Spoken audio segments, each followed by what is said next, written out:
اللہ تعالی کی یاد کے سلسلے میں بات ہو رہی تھی کہ انسان کو اپنے آپ کو اللہ کا ذکر، اللہ کی یاد، ان چیزوں کا پابند بنانا چاہیے۔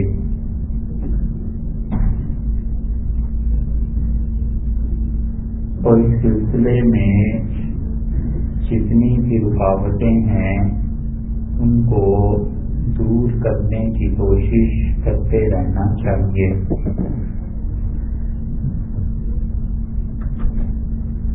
جو چیزیں اللہ کی یاد میں مانع بنتی ہیں اور جو چیزیں اللہ تعالی کی یاد سے بندے کو ہٹا دیتی ہیں، ان میں ایک بہت اہم فیکٹر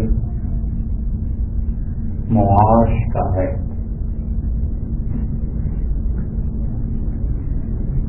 اور انسان رفتہ رفتہ اپنے معاش میں اتنا دھنس جاتا ہے کہ غفلت غالب آ جاتی ہے اور یہ خیال نہیں رہتا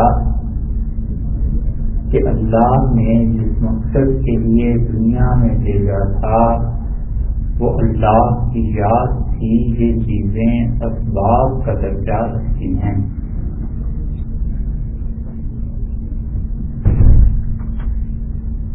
کسی بھی فرد کی زندگی میں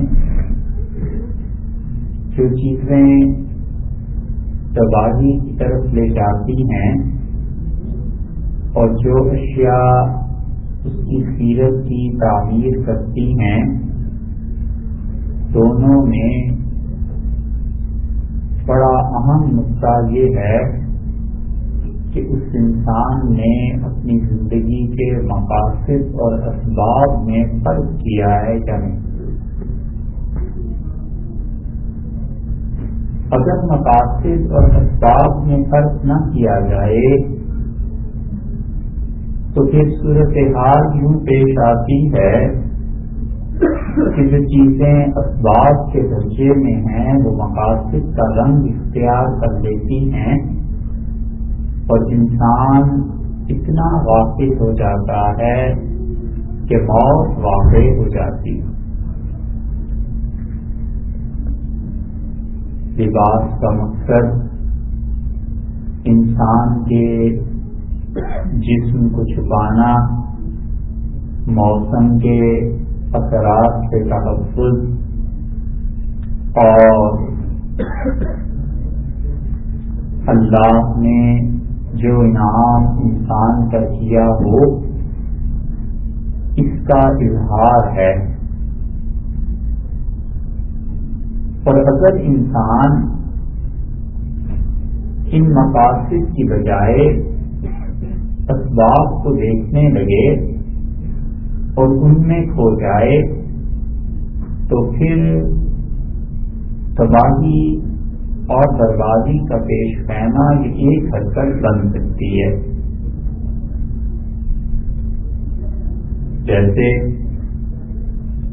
سردیوں کے موسم میں کسی انسان کو ململ کا کرتا بہت اچھا لگے اور سخت جاڑے میں پہن کے پھرتا رہے تو اس کا مقصد سوائے اس کے کچھ نہیں ہے کہ اپنے ایک خواہش کو پورا کیا، اور لباس کا اصل مقصد جو تھا کہ وہ انسان کے جسم کی موسم کے اثرات سے حفاظت کرتا وہ ضائع ہو گیا۔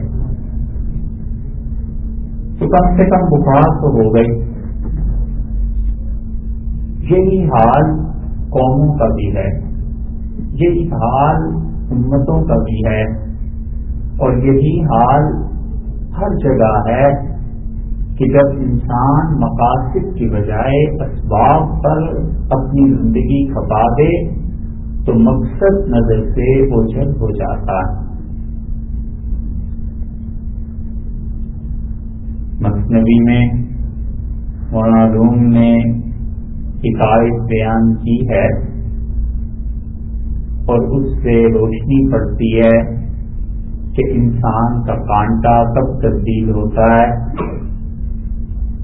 اور ایک حکایت لکھی ہے کہ ایک کوئی دیوانہ تھا اور بڑی لمبی مولانا نے اس سے عادت بات کی ہے. وہ ایک بات سے نتائج کو برآمد کرتے ہیں، ایک جملے میں تعلیم دیتے ہیں، اور اس حکایت کا خلاصہ یہ کہ اس سے کسی سے محبت ہو گئی اور اس خاتون کے پیچھے جا رہا تھا. تو وہ بہت دن سمجھتی رہی اس مسئلے کو کہ اس کی دیوانگی کی اصل کیا ہے، اور پھر ایک دن رک کے پلٹی اور کہنے لگی کہ تم مجھ پہ کیوں دیوانے ہوئے ہو. اس نے موقع غنیمت جانا کہ بات کرنے کا موقع ہوا اور آئیں بائیں ادھر ادھر کی بات کرنے لگا. اس نے کہا سیدھی سی بات یہ ہے کہ تم میرے حسن سے بہت متاثر معلوم ہوتے ہو. اس نے کہا ہاں بات تو یہ. اس نے کہا میرے پیچھے آنے کا کیا فائدہ، میری چھوٹی بہن مجھ سے جو پیچھے آ رہی ہے وہ مجھ سے بھی زیادہ خوبصورت ہے.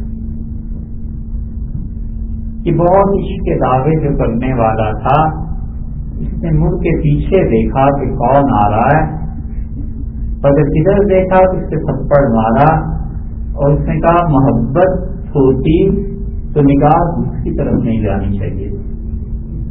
اصل یہی ہے مرد. بس بات اتنی ہے کہ انسان اسباب میں جب کھو جاتا ہے اور مقاصد نظر سے اوجھل ہو جائیں تو پھر وہ ساری زندگی اسی چکر میں رہتا. مقصد نماز ہے نا. اس حکایت سے ایک حقیقت آپ کے سامنے پیش کریں. مقصد نماز ہے نا. مقصد یہ ہے کہ ایک پاک جگہ مل جائے اور جسم اور لباس پاک ہوں اور وقت بھی ہو اور ان ساری چیزوں کی موجودگی میں اللہ کے سامنے سجدے کر سکے، نماز پڑھ. یہ تو ہے اصل مقصد. اور انسان اصل مقصد کو بھول کر اس کا اہتمام کرنے لگ جائے کہ جو ذرائع ہیں ان کا اہتمام کرو. مسجد بہت خوبصورت بنائی جائے، کلر کون سے ہونے چاہیے، کارپیٹ کون سا بچھے، اور $10,000 تو معمولی بات ہے، 20,000 لے لو اور یوں ہی آزان ہوئی صاحب بات. تو سوچنا چاہیے کہ جس مسجد کو اتنا خوبصورت بنا رہے تھے، اس مسجد بنانے کا مقصد یہ تھا کہ وہ آباد ہو جائے، اللہ کے سامنے سجدہ ہو، تو وہ مقصد تو غائب ہو گیا اور اسباب اور وسائل پر ساری محنت ترک ہو گئی. اس بات پر جو شدید اعتراض اور کہے بغیر رہا نہیں جاتا، یہاں کے معاشرے اور ماحول کو دیکھتے ہوئے اور بہت سے لوگوں کو ناگوار گزرتی ہے یہ بات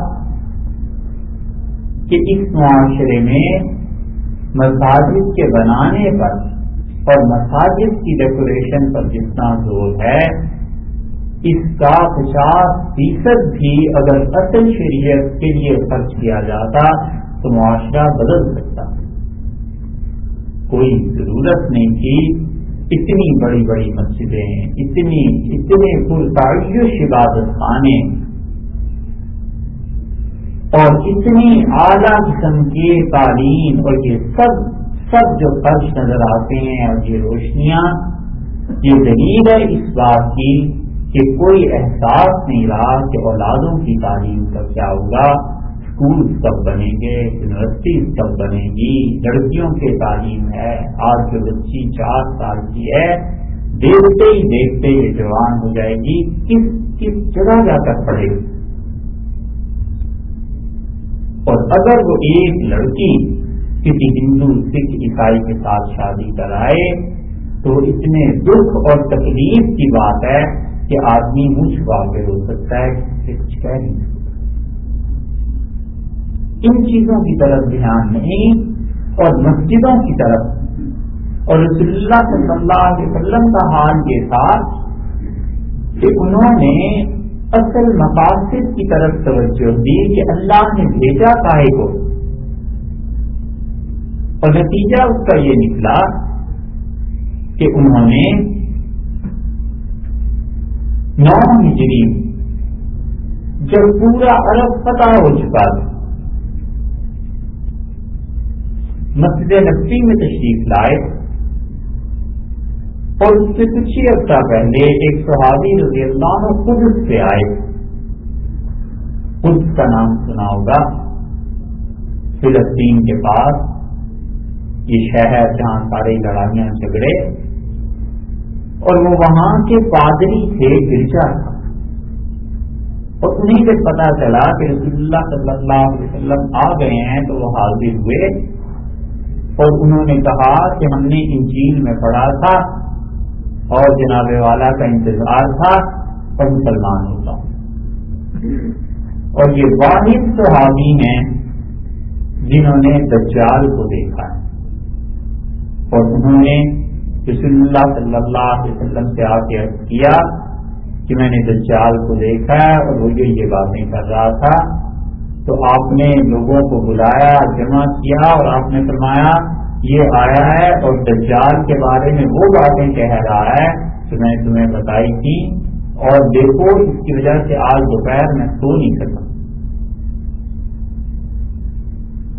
یہ گرجوں کے عادی تھے، روشنیاں ہوتی تھیں، چراغ چلاتے تھے، اسی وجہ سے رسول اللہ صلی اللہ علیہ وسلم نے بیت المقدس کے متعلق بھی فرمایا تھا کہ تم میں سے کوئی آدمی اللہ کے اس گھر میں جائے تو اسے چاہیے کہ وہاں چراغوں کے تیل کے لیے پیسے جمع کرا دے، پیسے دے۔ تو یہ صحابی رضی اللہ عنہ 9 ہجری میں رسول اللہ صلی اللہ علیہ وسلم مسجد نبوی میں آئے رات کو تہجد کے لیے، تو آپ نے دیکھا چراغ جل رہا ہے، بہت خوش ہوئے، اور آپ نے پوچھا یہ کس نے جلایا ہے؟ لوگوں نے کہا اس سے تمیم رضی اللہ عنہ نے۔ تو وہ چونکہ عادی تھے گرجوں کے، اس لیے انہوں نے ایک چیز یہ مسجد میں کی، تو آپ نے خوشی کا اظہار فرمایا۔ ساری حیات طیبہ گزر گئی، 61 برس گزر گئے، اور 21 سال نبوت کے تھے، اور ان میں سے 9 سال مدینہ منورہ کے، کبھی مسجد نبی میں چراغ نہیں چلے، اس لیے کہ چراغ اور وہ چیز ضروریات کے درجے کی سمجھ لیجیے، اسباب کے درجے کی سمجھ لیجیے۔ مقصد تو نماز پڑھنا تھا نا، کچی شخص سے نماز پڑھتے۔ آپ نے فرمایا لوگوں میں نے اس سال دیکھا ہے کہ میں نے لیلۃ القدر میں اللہ کو سجدہ کیا اور میری پیشانی پہ ریت لگ گئی، مٹی۔ اور صحابہ کرام رضی اللہ عنہ کہتے ہیں کہ 23ویں شب میں بارش ہوئی، اور رسول اللہ صلی اللہ علیہ وسلم نے جب فجر ہمیں پڑھائی تو ہم نے آپ کی پیشانی مبارک کو دیکھا، اور اس پہ مٹی کے اثرات تھے، تو ہم سمجھے کہ یہ جو شب گزری ہے یہ لیلۃ القدر تھی۔ کچی مسجد، ٹہنیاں پڑی تھی، لیکن اس کے مقابلے میں طائف کا محاصرہ جب ناکام ہوا تو آپ نے کہا شام جاؤ اور عیسائیوں سے سیکھ کے آؤ کہ کیسے لڑتے ہیں، اور جو آلات وہ استعمال کرتے ہیں ان آلات کو بنانا بھی سیکھ کے آنا، ہم اپنے یہاں بنائیں گے۔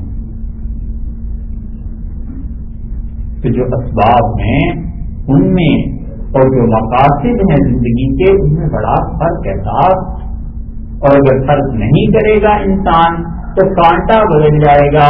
زندگی میں ایک سے ایک سبب سامنے آتا چلا جاتا ہے اور مقصد سے بے فکری. تو اللہ کی یاد زندگی کے مقاصد میں سے ہے. مقصد یہ ہے کہ خدا کو یاد کرنا ہے. اس لیے اس کی راہ میں جتنی رکاوٹیں آئیں گی حل اس کا کرنا ہے, اس کی قربانی دینی ہے, اس کو سوچنا ہے. یہ تو نہیں کرنا کہ جو اصل مقصد ہے اس کو اس کے لیے قربان کر دیں.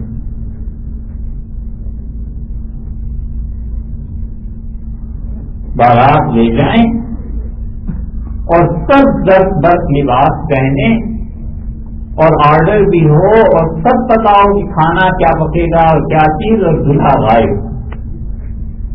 ذرا سوچئے کون استقبال کرے. بس ایسے ہی جب انسان اپنی زندگی کے مقاصد کو چھوڑ دے اور پھر وہ جو مرضی کرتا رہے, جب آنکھ بند ہوگی پھر پتا چلے گا کہ زندگی کہاں گزاری. یہ زندگی اور یہ وقت ایسی چیز نہیں ہے کہ دوبارہ دی جائے, اور یہ ایسی چیز نہیں ہے کہ بنانے والے نے ویسے ہی بھیج دیا ہو.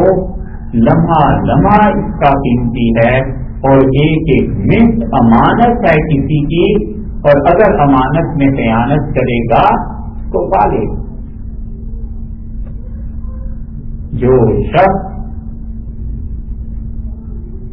زمانے کو وقت کو ضائع کرتا ہے وقت کبھی اس کی رعایت نہیں کرتا.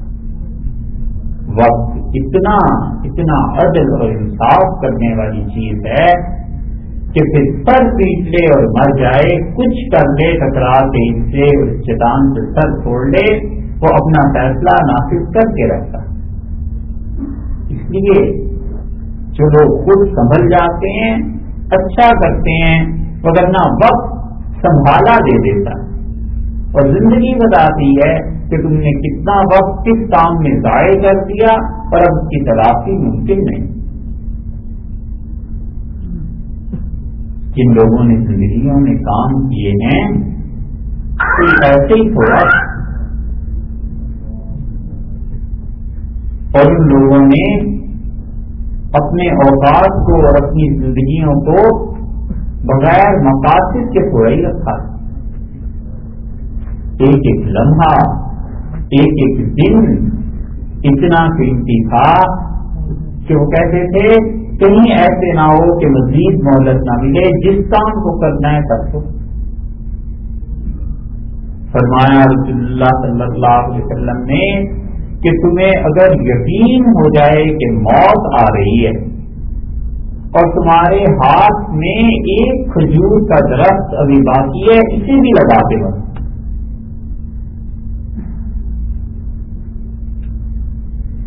ایک آدمی تھا اور اس کے ہاں گھوڑے بہت پالے ہوئے تھے اس نے. تو جو گھوڑی اس کے ہاں بچیا وہ جنم لیتی تھی مؤنث ذبح کر دیتا. حضرت عمر رضی اللہ عنہ نے اپنے دور میں سے پیغام بھجوایا اور فرمایا کہ کیوں کرتے ہو, اور میں نے سنا ہے کہ تم کہتے ہو کہ میں تو مر جاؤں گا, میرے بعد کیا ضرورت ہے ان چیزوں کی. تو دیکھو تمہارے مرنے کے ساتھ ہی دنیا نہیں مر جائے گی, دنیا قائم رہے گی. ان چیزوں کو زندہ رکھو تاکہ آئندہ آنے والی تمہاری نسل اس سے فائدہ ہو.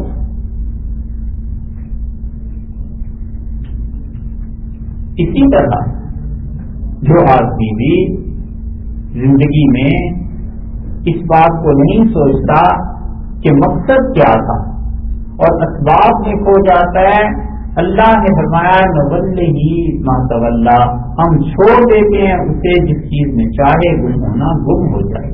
یہی وہ اختیار ہے جس کا غلط استعمال ہے. جبر اور قدر کی ساری بحث بات اتنی سی ہے کہ جو اس کا اختیار تھا اس نے وہ کیا استعمال کیا.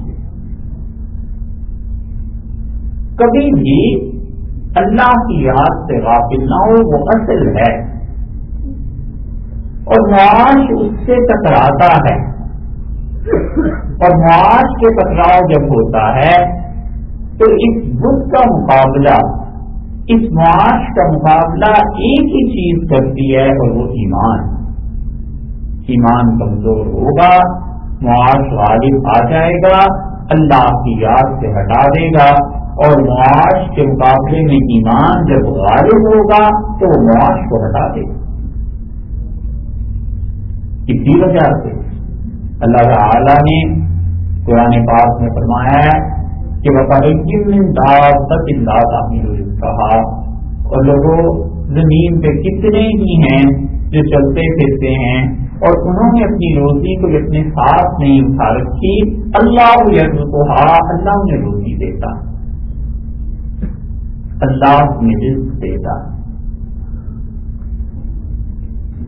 ایک چیز ہے غلبہ حال، جب تک آدمی پر اس کیفیت کا غلبہ نہ ہو اس میں کبھی ہاتھ نہیں ڈالنا چاہیے۔ وہ اپنے آپ کو جیتے جی انگاروں میں چھوڑنا ہے، اور جس آدمی پر حالت کا غلبہ ہو جاتا ہے اسے چھیڑنا بھی نہیں چاہیے، اس کا وہ حال اللہ کے ساتھ ہے۔ یہ غلبہ حال بہت عجیب چیز ہو جاتا ہے، اور ایسا غلبہ ہوتا ہے کہ سمجھانے والے سمجھا نہیں پاتے، اس کو کچھ اور چیز نظر آتی۔ بچے میں بھی غلبہ حال ہوتا ہے، روتا رہتا ہے کہ بلی نظر آ رہی ہے، شیر کھا جائے گا باپ، اور باپ صبح ہونے تک بہلاتا ہے، باپ کہاں ماں بہلاتی ہے تو سو جاتا ہے،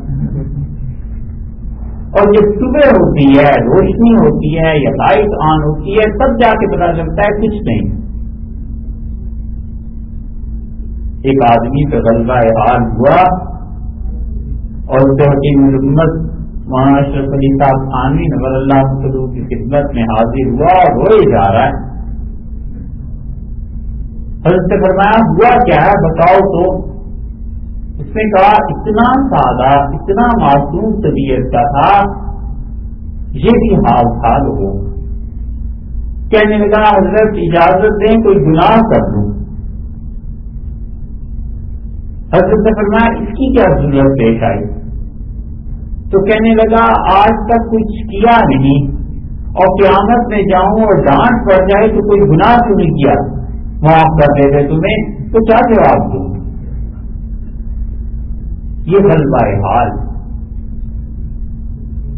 بندگی اللہ کے ساتھ تعلق کا کبھی اتنا غلبہ ہو جاتا ہے کہ وہ آدمی ایسی باتیں کرنے لگتا ہے کہ کوئی اور کہے تو اس پہ فتویٰ لگ جائے، مگر غلبہ حال جب کسی پہ ہو جائے اسے نہ چھیڑے۔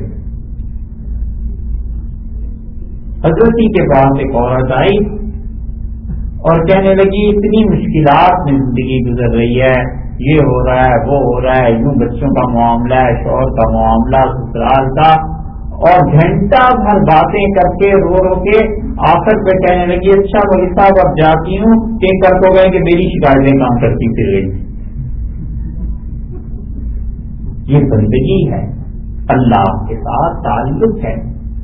کوئی اور ہو تو فتویٰ دے دے کہ پتہ نہیں کیا ہو گیا، مگر حضرت تھانوی رحمۃ اللہ علیہ فرماتے تھے اللہ کے ساتھ تعلق اور بندگی کے غلبے کی وجہ سے جو اسے پریشانیاں تھیں سب شکایتیں سب باتیں کہتی رہی، اور ایمان دیکھو کیسا تھا، کہتی ہے کہ ایسے نہ ہو کر کہیں کہ میری شکایتیں کرتی رہی۔ یہ حالت کا غلبہ ہو جاتا ہے، اور یہی حال اللہ کے ساتھ تعلق میں بھی کبھی ہو جاتا ہے کہ کسی آدمی کی ایسی سرشاری کی کیفیت ہو جائے کہ ہر معاملے سے اپنے مالک پر اعتبار کرنے لگے، اسے چھیڑنا نہیں چاہیے، اور خود جان بوجھ کے اس حالت کو اپنے اوپر طاری کرنا، اپنے آپ کو امتحان میں ڈالنا ہے، یہ بھی نہیں کرنا چاہیے۔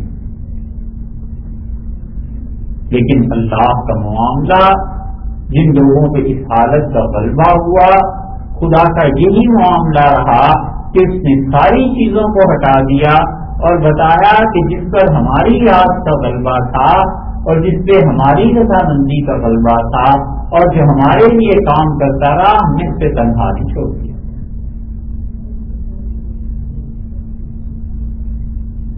ایسے لوگ کم ہو گئے ہیں مگر تھے ضرور۔ دنیا میں سب سے بڑی تباہی جو آ گئی ہے وہ یہی ہے کہ انسان نہیں رہے، انسانوں کی تعمیر نہیں رہی، انسانوں کے لباس، انسانوں کے جسے میں جب پردہ اٹھتا ہے تو معلوم ہوتا ہے زندگی نے اپنے آپ کو لپیٹ لیا تھا انسان کی کھال میں، انسان نہیں۔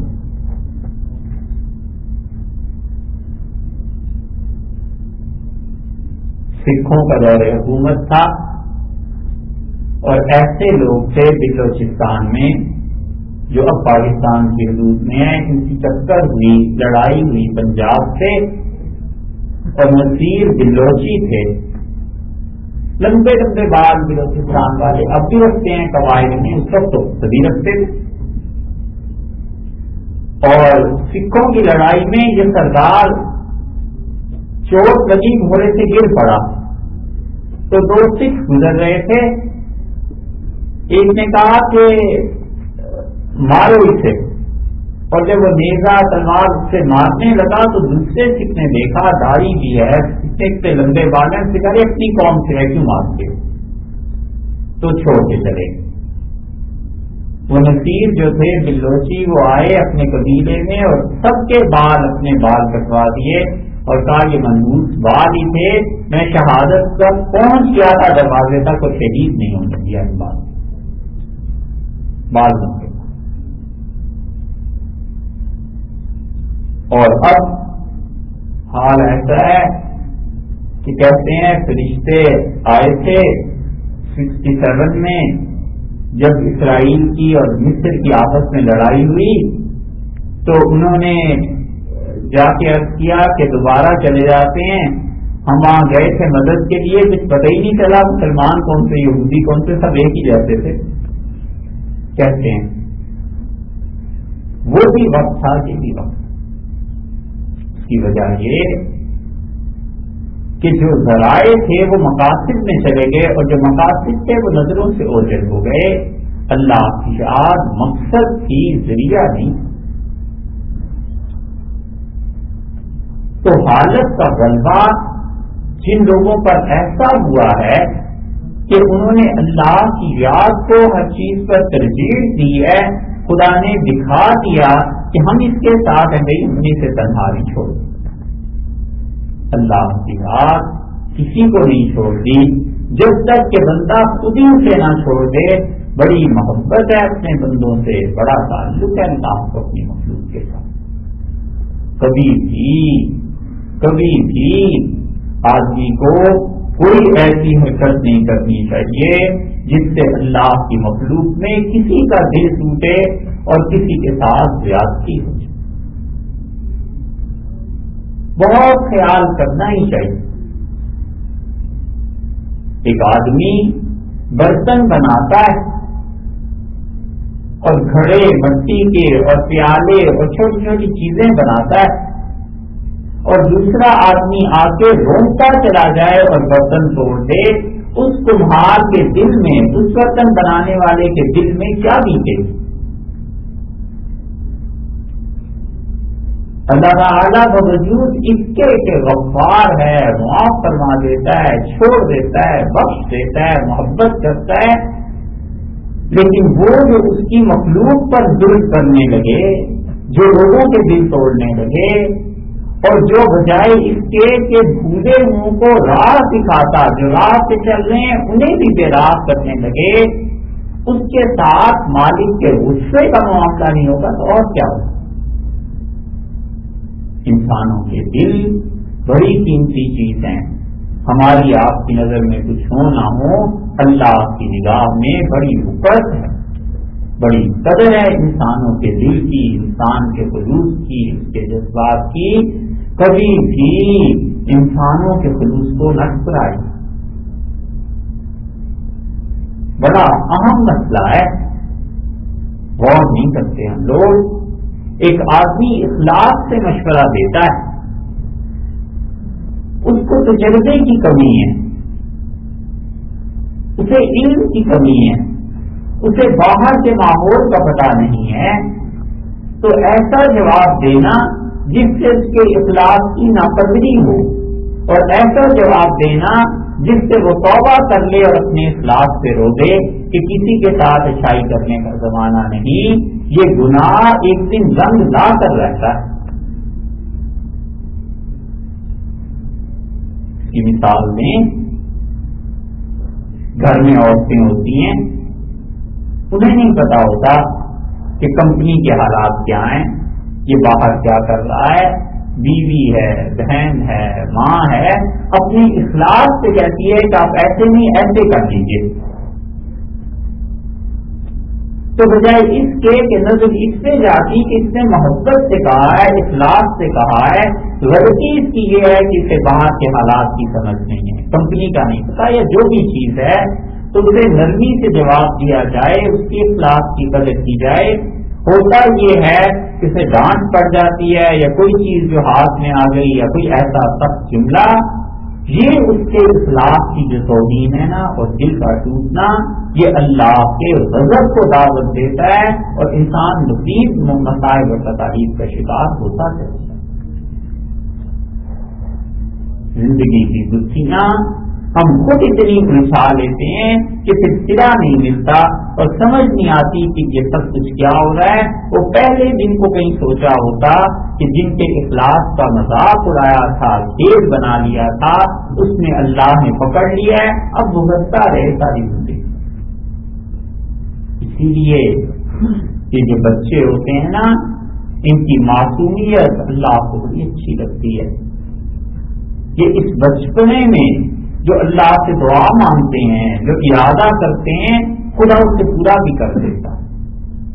بچوں کو سکھانا چاہیے کہ یہ سوچو ہم اللہ کے اچھے بندے بنے.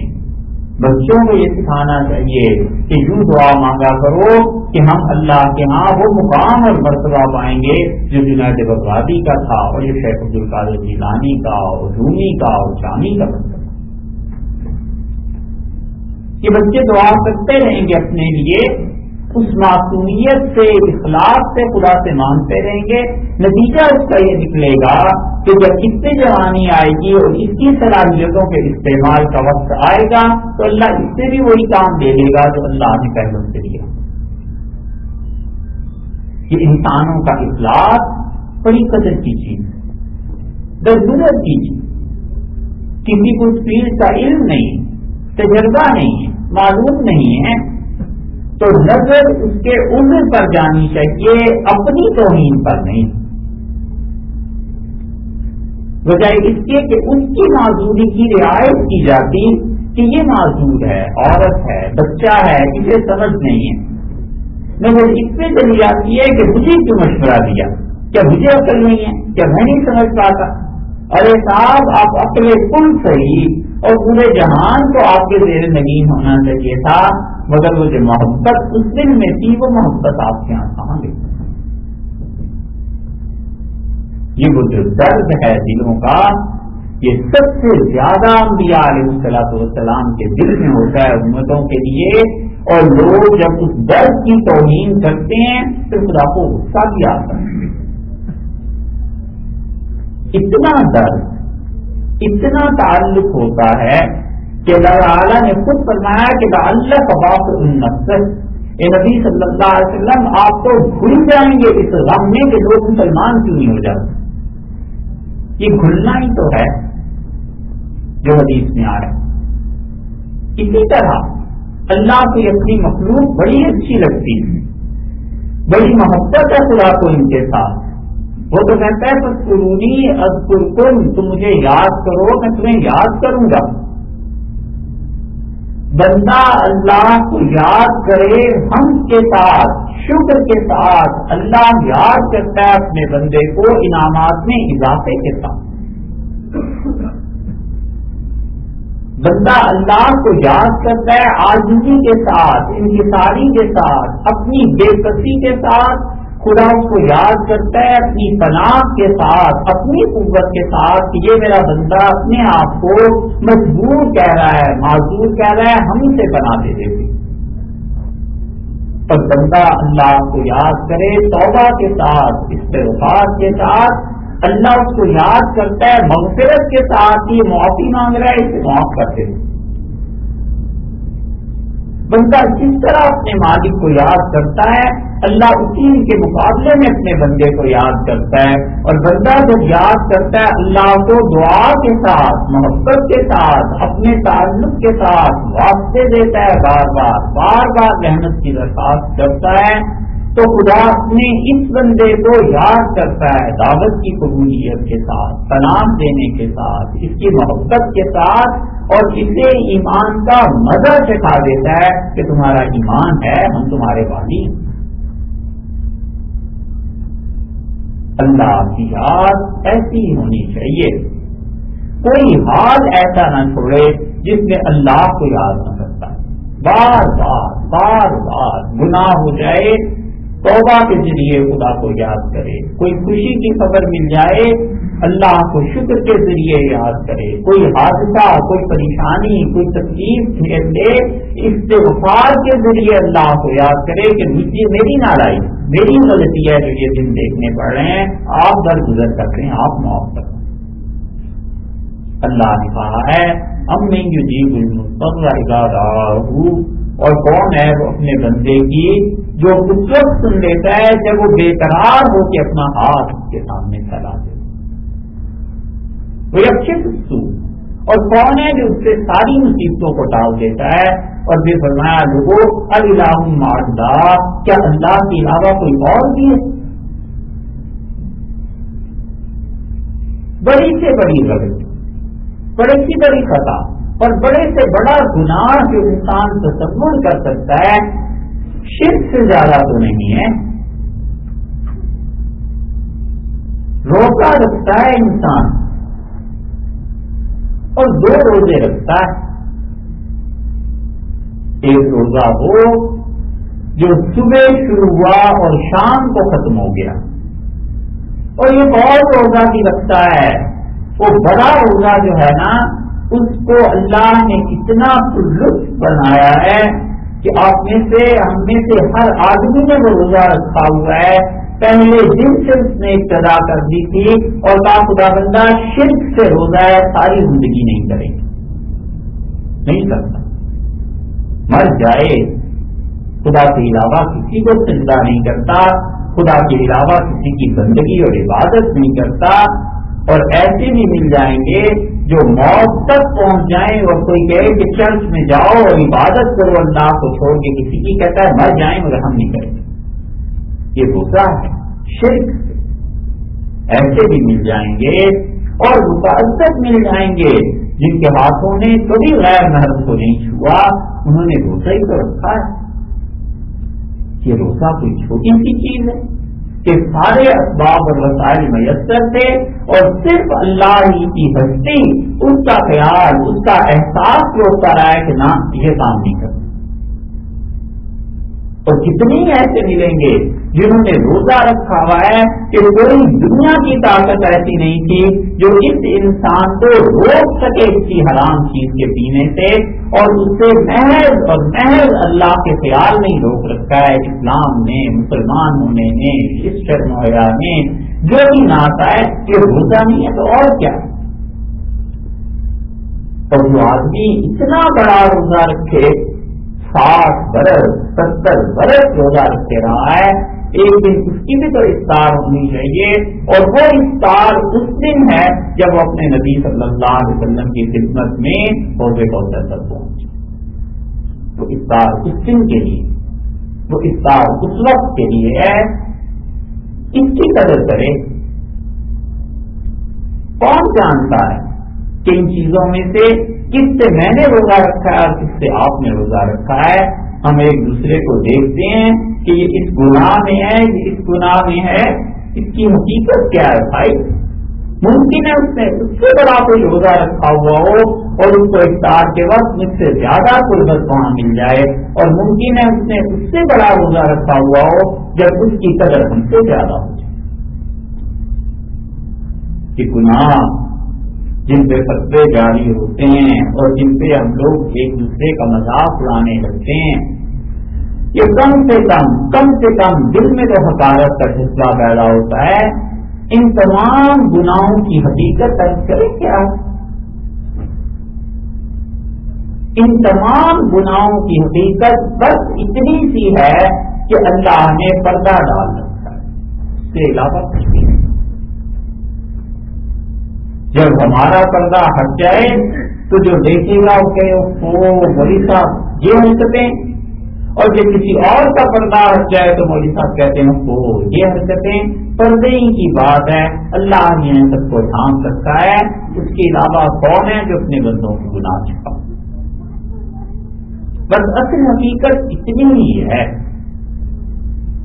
تو اللہ کی یاد معافی مانگتا رہے، استغفار کرتا رہے، اور جن پر وہ حالت کا غلبہ ہو جاتا ہے انسانوں پر، اور وہ اپنے حال میں مست رہتے ہیں، اللہ کے ساتھ نہ چھیڑے، وہ جانے اور اس کا رب جانے، اور اس کی دلیل قرآن پاک میں بھی ہے۔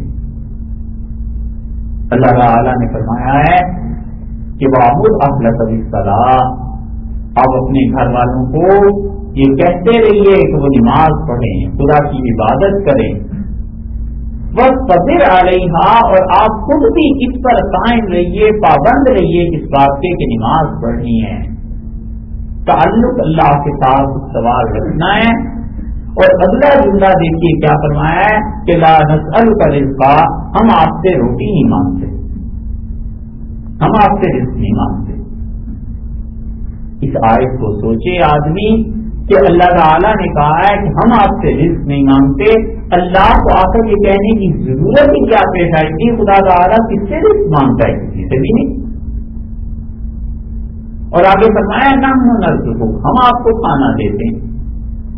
اس سے معلوم ہوتا ہے کہ جو شخص نماز پڑھتا رہتا ہے اور اللہ کی یاد کو نماز کے ذریعے برابر قائم رکھتا ہے، اللہ نے کہا ہے ہم آپ سے روٹی نہیں مانگتے، ہم تو خود روٹی دیتے ہیں۔ اس کا مطلب یہ نہیں ہے کہ خدا رزق کا سائل ہے، اس کا مطلب مفسرین کہتے ہیں کہ خود ہمیں یہ گوارا ہی نہیں ہے کہ محمد صلی اللہ علیہ وسلم روٹی نہیں کمائیں، نماز پڑھتے رہیے، ہمارا کام کرتے رہیے۔ لا نسألک رزقا، ہم آپ سے رزق کموانا ہی نہیں چاہتے، نحن نرزقک، ہم آپ کو رزق دیتے۔ اللہ کی ملازمت ہما وقتی فل ٹائم، وہ اس بات کو انسان کے ساتھ پیوست کر دیتی ہے، ایک طرح کا حق بندے کا بن جاتا ہے، جو اللہ اپنی رحمت سے اس حق کا اعتراف کرتے ہیں کہ جب وہ ہماری یاد کرتا ہی رہتا ہے تو یہ اس کا حق ہے کہ ہم اس کو رزق دیں، ہم اس سے رزق نہیں چاہتے۔ اللہ کی یاد کا دوسرا بڑا ذریعہ قرآن پاک کی تلاوت ہے، اللہ کا کلام ہے، اس کو پڑھتا ہے۔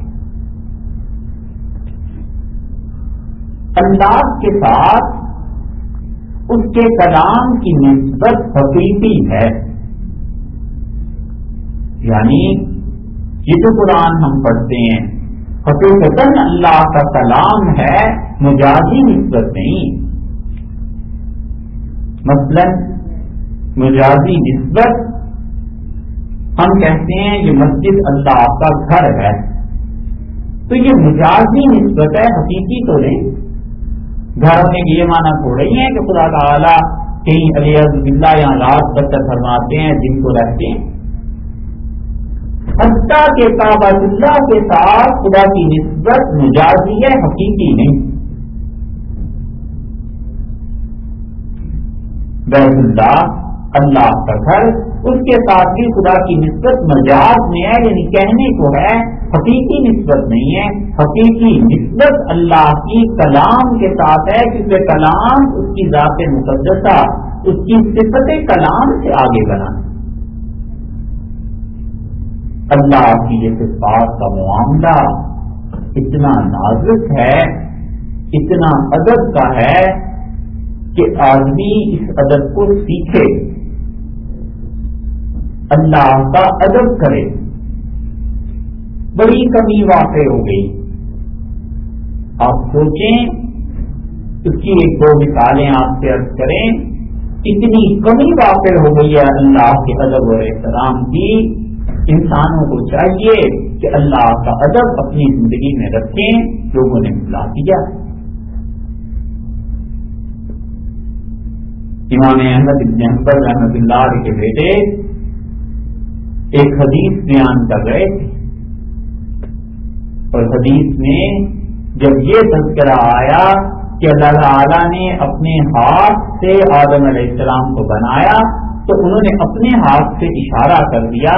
تو امام احمد رحمۃ اللہ نے فرمایا، میرا بیٹا حدیث بیان کرنے کے قابل نہیں ہے. اللہ کے ہاتھ کا ذکر کر کے اپنے ہاتھوں کو حرکت دیتا ہے، یہ بے ادبی. کیونکہ اللہ کا ہاتھ وہ اللہ ہی جانتا ہے کیسا. اتنا ادب سکھایا ہے شریعت نے کہ قرآن پاک میں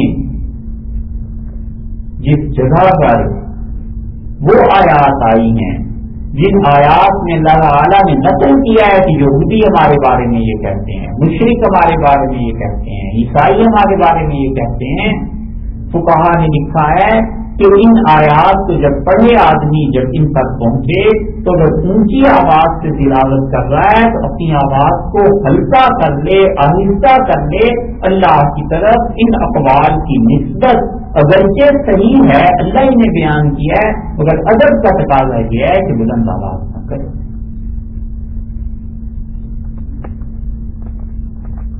آپ اللہ تعالیٰ کے ادب کی اور تعالی شانوں کے ادب کی آپ ایک مثال اور دیکھیے. قرآن نے سکھایا نہیں، اللہ تعالیٰ نے فرمایا ہے کہ بندہ کہتا ہے قل اللہم مالک الملک، اے وہ پروردگار جو تمام جہانوں کا بادشاہ ہے، مالک ہے ملک کا. تو دل ملک من تشاء، جسے آپ چاہیں حکومت دے دیں، وطن سے ملک من تشاء، اور اللہ جس سے آپ چاہیں حکومت کو چھین دیں. تو دونوں چیزیں ایک دوسرے کے مقابلے میں آ گئی کہ جسے چاہیں عطا کریں، جس سے چاہیں چھین دیں. اور تو عز من تشاء تو ذل من تشاء، اللہ جس کو آپ چاہیں غلبہ دیں اور جس کو چاہیں خدایا آپ کمزور کر دیں. دونوں ایک دوسرے کے مقابلے میں آ گئی. اللہ آپ زندہ سے مردہ کو اور مردہ سے زندہ کو پیدا کرتے ہیں، تو زندہ اور مردہ ایک دوسرے کے مقابلے میں آگے فرمایا بیدک الخیر، اور اللہ ساری خوبیاں آپ کے قبضے میں ہیں.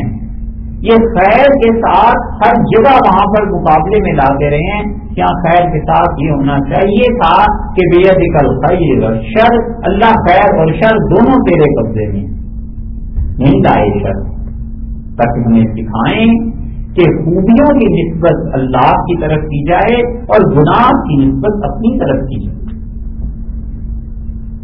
یہ اس بد ادبی ہی کی ایک حالت یہ ہے کہ انسان خود اپنے کرتوتوں سے پکڑا جاتا ہے، اپنے گناہوں سے مارا جاتا ہے، خود اپنی راہ خراب کرتا ہے، خود اپنی غلطیاں.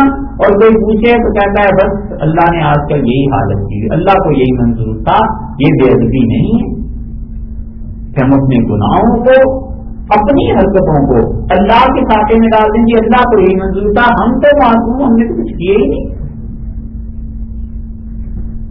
حتیٰ کہ اللہ کا ادب اس درجے کا ضروری ہے، رہنا چاہیے کہ شریعت نے نماز سے پہلے وضو رکھا ہے کہ اپنے ناک کو صاف کر کے آؤ، منہ کو صاف کر کے آؤ، غرارہ کرو، کھانسی ہے، ان چیزوں پہ کنٹرول کرو، تاکہ بادشاہ کے دربار میں جب پہنچا ہے جہاں کوئی ایسی حرکت نہیں ہونی چاہیے اس جو ذات عالی کے منافی.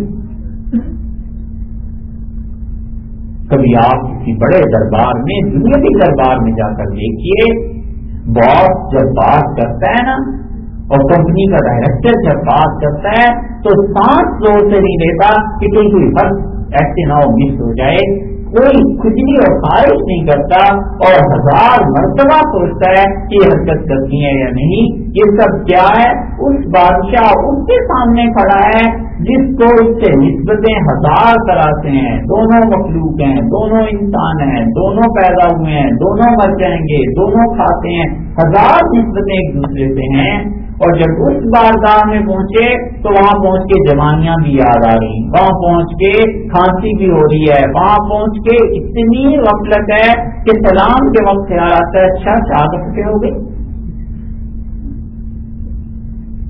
سوچے آدمی یہ اس ذات عالی کے مناسب ہے، یہ اس شہنشاہ کے مناسب ہے جس کے دربار میں بیٹھا ہوا ہے اور کچھ خیال نہیں ہے کہ کام کھڑا ہے.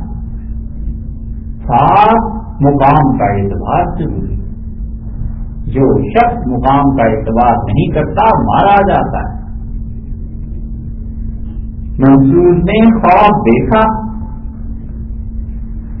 اور اس نے خواب میں یہ دیکھا کہ دانت گر گئے ہیں سارے. اس نے کہا بلاؤ کسی کو تعبیر دے، بہت بے چینی ہے. تو ایک آدمی آیا اور اس نے تعبیر دی اور اس نے کہا امیر المومنین آپ کے سارے رشتے دار مر جائیں گے. اس نے کہا خدا تیرا ناز کرے، تیرے منہ میں خواب پڑے، نکلو یہاں سے. کسی اور کو بلایا گیا، انہوں نے کہا امیر المومنین اللہ مبارک کرے، بہت ہی عمدہ خواب ہے اور بشارت ہے اس بات کی کہ اللہ تعالیٰ سب سے زیادہ طویل عمر آپ کی کرے گا، دیر تک آپ کے ساتھ یہ سب چیزیں رہیں گی. اور امیر المومنین ایک ایک کر کے اتنی اچھی خواب ہے کہ ایک ایک کر کے آپ کے سارے رشتے دار آپ کے ہاتھوں اپنی زندگیاں ختم کر کے جائیں گے اور آخر میں امیر المومنین جانا تو ہے ہی، آپ کا بھی انتقال ہو جائے گا. خواب بڑا مبارک ہے، سب سے طویل عمر آپ کی. تو منصور ہنس پڑے اور کہنے لگے کہا اتنے بھی وہی ہے جو پہلے نے کہا تھا، اس سے بات کرنے کا فرق ہے. تو ہے تو یہی بات کہ آدمی مقام کا اعتبار کرتا ہے اور جس مقام پر خود بیٹھ کے بات کر رہا ہے اس کا اعتبار ہے. صاحب 1000 مرتبہ کو یہاں کے ایک پولیس والے کو جا کے کہے کہ تمہیں اپنے مقام سے ہٹاتا ہوں، کل سے آفس میں نہ آنا، کل سے اس چوراہے پہ نہ کھڑا ہونا، تو وہ ہنسے گا یا کہے گا پاگل ہو گیا. اور 1000 بار کہنے کے مقابلے میں اس کے اپنے آفس کا کوئی ایک افسر جاتے ہوئے اشارہ کر جائے کہ مطلب لے آؤ ہو گئے، تو ان کا اشارہ ان 1000 مرتبہ کہنے پہ بھاری ہے. اس لیے کہ مقام کا اعتبار ہے کون کس مقام پہ بیٹھ کے گفتگو کر رہا. آدمی اپنی ماں کا مقام اگر اپنی بیوی سے بھی کم کر دینا تو پھر فساد مچتا ہی ہے، اور اپنی بیوی کا مقام گھر کی نوکرانی سے بھی کم کر دے تو بھی فساد مچتا ہے. باتیں مقام کے اعتبار کی ہیں کہ کون کس مقام پہ ہے.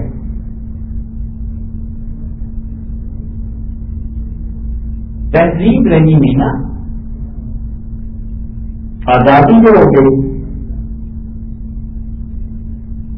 شاہ عبد العزیز صاحب نے اور شاہ عبد القادر صاحب نے جنہوں نے قرآن پاک کا ترجمہ کیا ہے، دونوں بھائیوں میں ایک مسئلے پر بحث ہو گئی.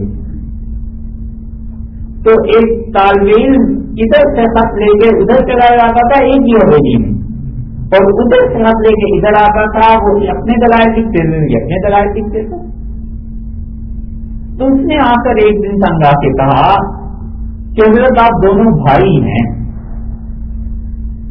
اور ایک ہی حویلی میں رہ رہے ہیں اور بیچ میں ایک دیوار کا فرق ہے،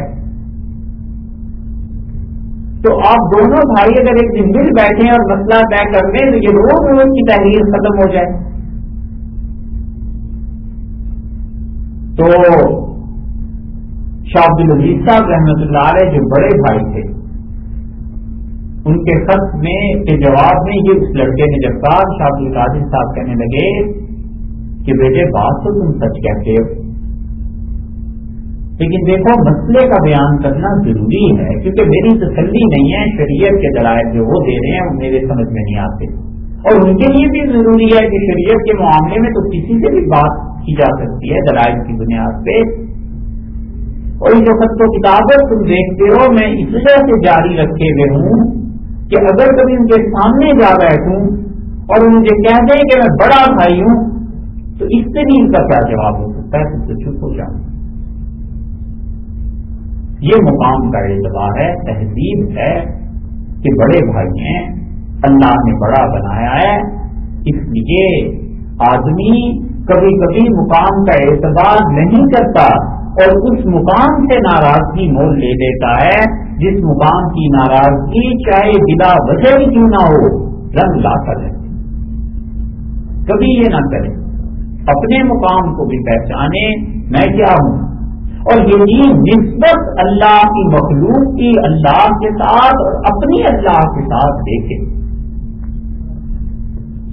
اپنا معاملہ اللہ کے ساتھ اتنا صحیح رکھے کہ غیر موقدہ سنت اور مستحب بھی ترک نہ ہونے پائے. میرا مقام بندگی کا ہے، میں نوکر ہوں، غلام ہوں، ہر طرح سے حاضر ہوں، اور لوگ فرض سے پورے کر لیں تو اسی غنیمت جانے کہ اچھا کیا، فرض تو پورے ہو گئے. کیونکہ لوگوں کا اللہ کے ساتھ تعلق رحمت کا بھی ہو سکتا ہے، خدا کا ان کے ساتھ تعلق مغفرت کا بھی ہو سکتا ہے.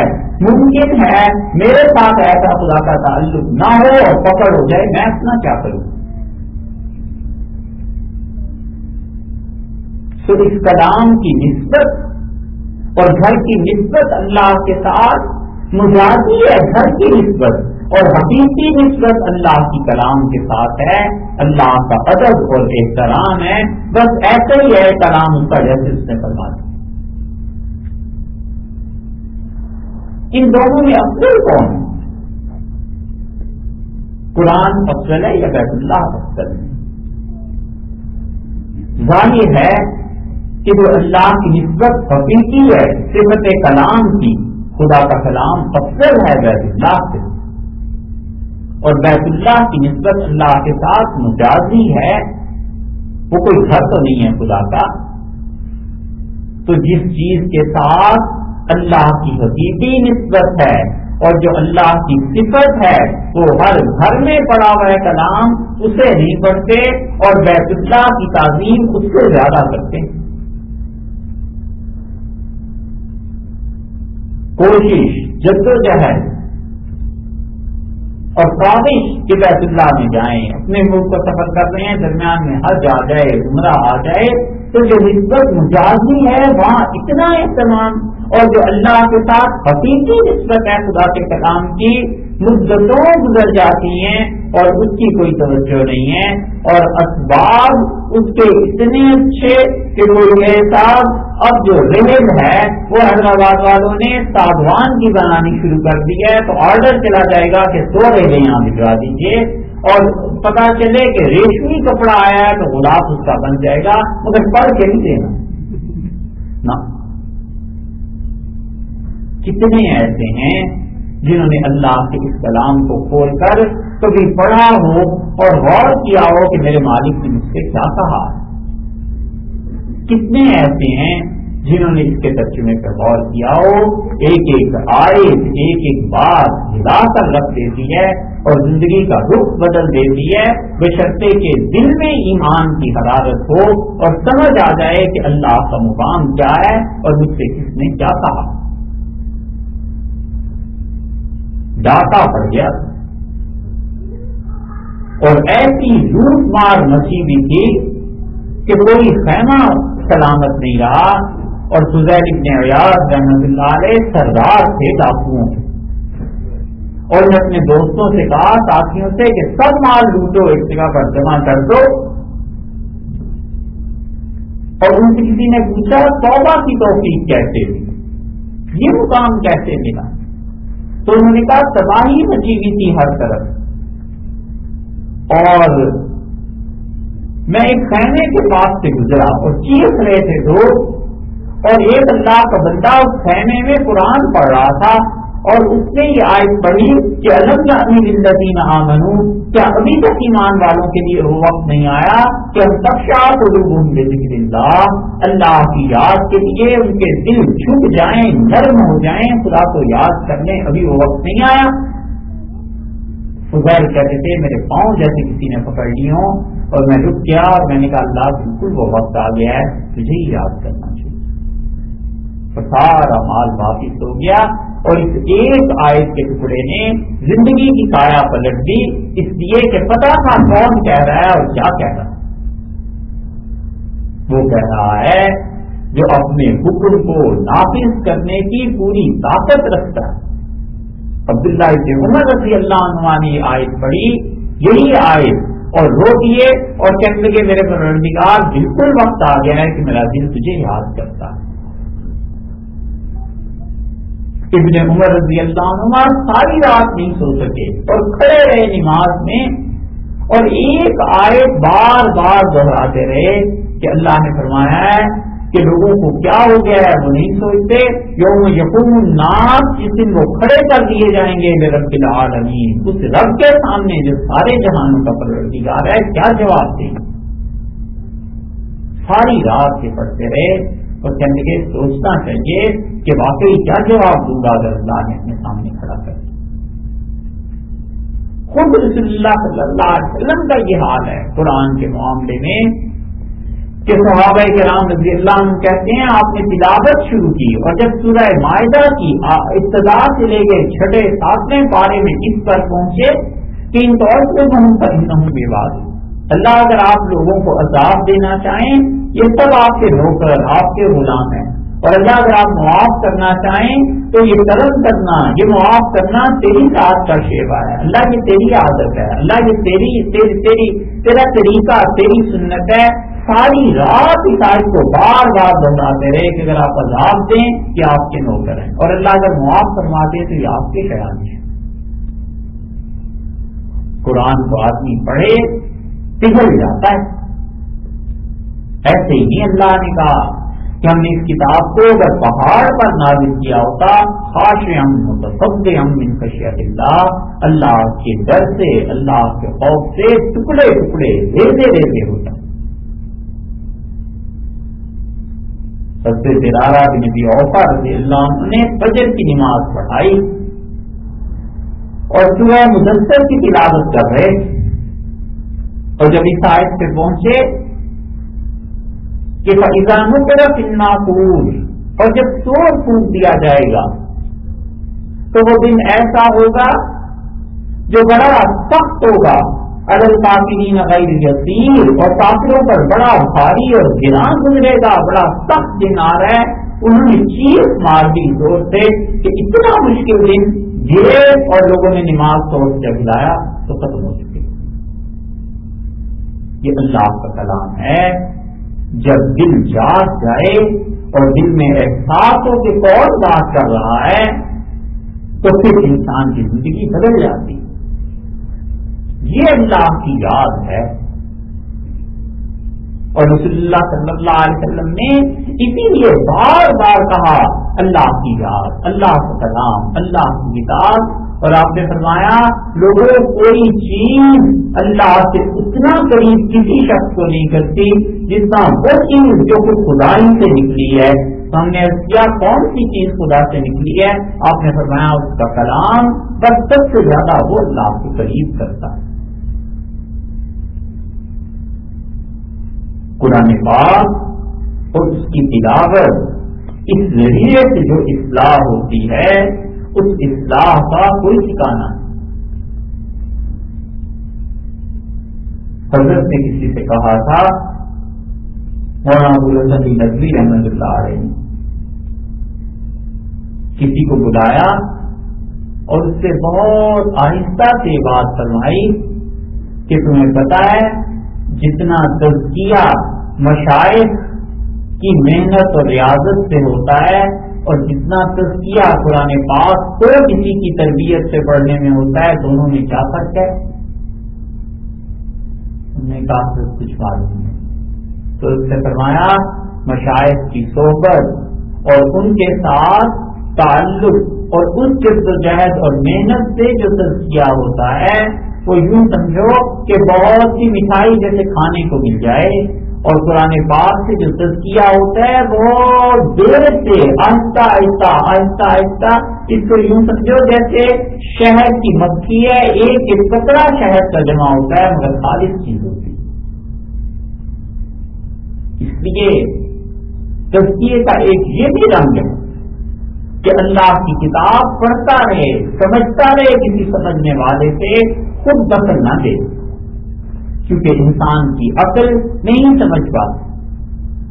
حلقے ہوتے تھے صحابہ کرام رضی اللہ عنہ میں، اور رسول اللہ صلی اللہ علیہ وسلم تشریف لائے اور لوگ بیٹھے ہوئے تھے، ایک جگہ بحث چل رہی تھی اور ایک طرف بیٹھے ہوئے تھے لوگ ذکر کر رہے تھے. تو رسول اللہ صلی اللہ علیہ وسلم خوش ہوئے اور آپ نے فرمایا کہ لاہما علی الخیر، دونوں اچھا کام کر رہے ہو، جو اللہ کو یاد کر رہے ہو یہ بھی اچھا ہے، اور یہ جو قرآن پاک کے لیے تعلیم ہو رہی ہے یہ بھی اچھا ہے، لیکن دیکھو مجھے تو اللہ نے تعلیم والا بنا کر بھیجا ہے. اور یہ کہہ کے اس طریقے میں بیٹھ گئے جہاں علم. حضرت موسیٰ اشعری رضی اللہ عنہ رسول اللہ صلی اللہ علیہ وسلم گزرے اور آپ نے پوچھا یہ کس کو اتنی خوبصورت آواز اللہ نے دی ہے؟ تو عرض کیا گیا ابو موسیٰ اشعری ہیں. آپ خاموش ہو گئے اور اگلے دن کہا کہ رات موسیٰ تم قرآن پڑھ رہے تھے، مجھے تو ایسے لگا جیسے داؤد علیہ السلام کی آواز اللہ نے تمہیں دے دی، اتنا خوبصورت. انہوں نے کہا اللہ کے رسول خیال ہوتا کہ آپ سن رہے ہیں تمہیں تو اور بنا سنوار کے پڑھتا. اس سے یہ بھی پتا چلتا ہے کہ بعض اوقات آدمی نیکی کا کام اپنے سے کسی بڑے کو خوش کرنے کے لیے کرتا ہے کہ ماں کے لیے، باپ کے لیے، شیخ کے لیے، استاد کے لیے، کہ انہیں اس سے خوشی حاصل ہوگی اور اس کے نتیجے میں مجھے دعا ملے گی، تو یہ ریاکاری نہیں ہے، یہ صحیح کام ہے، کرنا چاہیے. اسی سے پتا چلتا ہے، اگر نہ مجھے کبھی نہ کہتے کہ میں آپ کے لیے بنا سماج کے پڑھتا ہوں. یہ ہے تعلیم، یہ ہے علم، کہ انسان جب علم حاصل نہیں کرتا تو حدود کی رعایت نہیں رکھ پاتا کہ ریاکاری کیا چیز ہے اور اصل کیا چیز. اور اسی لیے رسول اللہ صلی اللہ علیہ وسلم نے ان سے کہا کہ اشعریوں جب تم اپنے گھروں میں قرآن پڑھ رہے ہوتے ہو نا تو مجھے یہاں تک مسجد نبوی تک آواز آتی ہے اور میں سمجھ جاتا ہوں کہ تم لوگ اٹھے ہوئے ہو اور تلاوت کر رہے ہو. ترمذی کی روایت میں آتا ہے رسول اللہ صلی اللہ علیہ وسلم نے فرمایا اللہ کے کلام کی باقی ساری چیزوں پر ایسے ہی فضیلت ہے جیسے تم اپنا کوئی سب سے کم درجے کا آدمی لے آؤ اس کے مقابلے میں مجھے کر دو جیسی میری فضیلت. اور ایک حدیث میں تو عجیب بات فرمائی، رسول اللہ صلی اللہ علیہ وسلم نے فرمایا من شغلہ القرآن، جس آدمی کو قرآن کی تعلیم، قرآن کا لکھنا پڑھنا، لوگوں تک پہنچانا اس بات سے روک دے کہ ہم ذکری وہ مجھے اور کسی ذریعے سے یاد نہ کر سکے، بس صبح و شام قرآن میں ہی مصروف رہے، وہ مسئلتی حتیٰ کہ وہ مجھ سے دعا بھی نہ مانگ سکے تو میں لوگوں اس کو مانگنے والوں سے بہتر بغیر مانگے خود ہی دے دیتا. کیونکہ جس چیز میں روتا ہے وہ قرآن ہے نا، اللہ کا کلام ہے. تو جو چیز مانگے سے حاصل ہوتی تھی جب تلاوت میں لگ گیا، خدا کی کتاب کو سمجھنے میں لگ گیا تو فرمایا یہ نہیں مانگ سک رہا نا، اسی لیے نہیں مانگ پا رہا کہ اسے تلاوت میں قرآن میں مصروف کرتی ہے، ہم اس کو مانگنے والوں سے بہتر چیز بغیر مانگے دیتے. اتنی بڑی نسبت ہے اللہ کے ساتھ. اس لیے اللہ کی کتاب کو سمجھے، قرآن کو سمجھے، اس کی تفسیر کو پڑھے اور اس ذریعے سے جانچے کہ اللہ نے کیا چیز میرے لیے کی. اتنی پختہ نسبت ہے، کوئی شخص اس نسبت کو پتا نہیں کرتا. موت کے بعد قبر میں جا کر بھی یہ نسبت قائم رہتی. ابو داؤد میں آیا ہے کہ لوگ آئے رسول اللہ صلی اللہ علیہ وسلم کے پاس اور عرض کیا ہم نے جہاں خیمہ لگایا ہے وہاں زمین سے سورہ ملک کے پڑھنے کی آواز آ رہی ہے.